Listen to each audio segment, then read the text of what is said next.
Man Norbo'tayev Ozodbek, 2006-yilman. Jizzax viloyati, Jizzax shahrida tug'ilganman.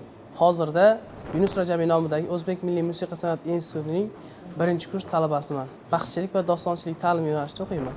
Baxshichilikka juda ham ko'p bo'lmadi. Men bundan oldin maqom janri, folklor janrlarida ko'proq ijro qilganman va Toshkentga kelganimdan keyin o'sha kollej davrimda men baxshichilikka bo'lgan mehrim, muhabbatim oshdi, eshitib.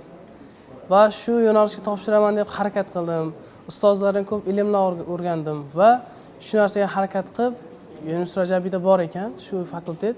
Bo'lgani uchun bu yoqqa topshirib, hozirda ustozlarimdan 1 yil davomida saboqlarni olib, mana endi o'zimizni sinab ko'ryapman. Baxshichilik o'zi bir aktyor teatri deyiladi. Baxshi shunday inson bo'lishi kerakki, u o'zini so'zi bilan, o'zini ijrosi bilan insonlarni jo'shqinlantirib, ana shu uyquda yotgan insonlarni uyg'otib yuboradigan darajadagi inson. Mana bo'lishi kerak o'zi aslida. Men Xorazm yo'nalishida ustozlarimdan eshitdim, shunaqa darajadagi ijrolarni, shunaqa darajadagi asarlarni eshitdimki, unga men mahliyo bo'ldim. Unga men oshiq bo'ldim. Va shu dostonlarni o'rganishni niyat qilib, ustozlarimni harakat qilib, mana o'qishga kirib, ustozlarimning etagini mahkam ushlab, mana shu yo'nalishni boshladim.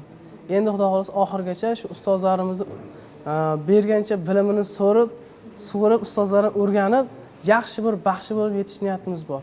Bu tanlov haqida men avallarim eshitib yurardim. Men ham chiqsam degan niyatlar juda ham bo'lardi, harakatim bor edi va bu tanlov boshlanganligi haqida meni kursdoshlarim, kursdosh akalarim hammalari aytishdi. Sen ham qatnashib ko'r, o'zingni sinab ko'r, bilimingni sinab ko'r deyishdi. Va o'sha ustozlarimni, akalarimni va jo'ralarimni, do'stlarim, kursdoshlarimni menga bo'lgan aytgan gaplaridan keyin jo'shqinlashib, belni mahkam boylab, sekin harakat qilib, mana endi hozir bugun mana respublika bosqichiga chiqib keldim. Bu yil menga juda ham omadli keldi, chunki men yoshlar ovoziga qatnashdim. Birinchi marta qatnashdim.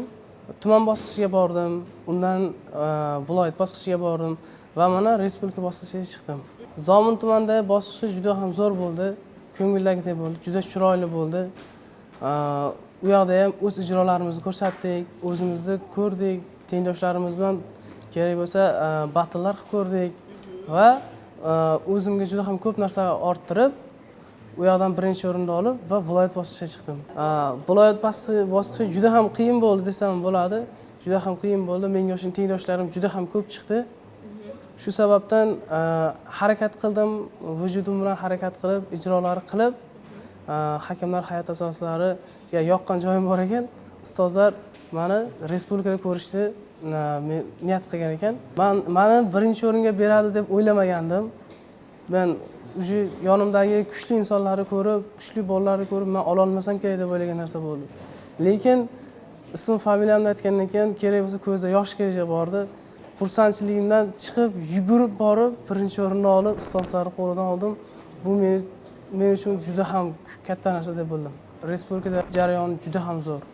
Juda ham kuchli bolalar 12 ta viloyatimizdan, Qoraqalpoq Respublikasidan kelib, bolalar hammalari o'zlarining ijrolari bilan, kiyimlari, cholg'u sozlari, ularni ko'rib men juda ham shokdaman, juda ham qoyilman qoldim.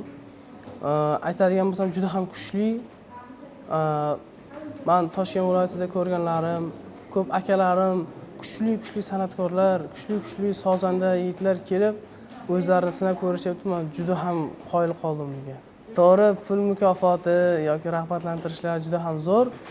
Men ayta olamanki, bu sahnaga chiqa olmagan yurgan insonlar, xalq ko'rmayotgan insonlar, haqiqiy xalq orasida yurgan san'atkorlarni bu yoshlar ovozi olib chiqyapti. Har qanday yoshlar, mana aytayapsiz-ku, 10 yoshdan 15 yoshgacha, 16-22 yosh va 23-30 yosh oralig'idagi xalqimiz orasidagi eng chiroyli kuylaydigan, eng chiroyli sozchi, eng chiroyli ovoz egalari bolalar bor. Buni xalq bilmaydi. Lekin mana shu yoshlar ovozi sababli mana birin-ketin chiqib kelyapti. Bu sahnaga chiqish hammaga emas. Sahnaga chiqib o'zini bir ijodini ko'rsatib berishi, o'zini aytayotgan qo'shiqlarni aytib berishi bu hammaga emas. Bu juda ham kuchli narsa. Bu biz uchun birinchisi amaliyot. Yana ikkinchidan yana bir marta kelganimizda yana o'zimizni sinab ko'rish uchun qatnashganimizda bu bizga osonchilik tug'dirib turadi. Men prezidentimizga juda ham kattakon rahmat aytaman. Prezidentimiz sababdan o'qishimizga ham boshqa tomonlama ham prezidentimiz bizni qo'llab-quvvatlayapti. Har tomonlama bizga shunday sharoitlar yaratib berayotgan ekan, biz yurtimizni nomini yanada ulug', yanada davlatlarga yana tarqatishga harakat qilamiz.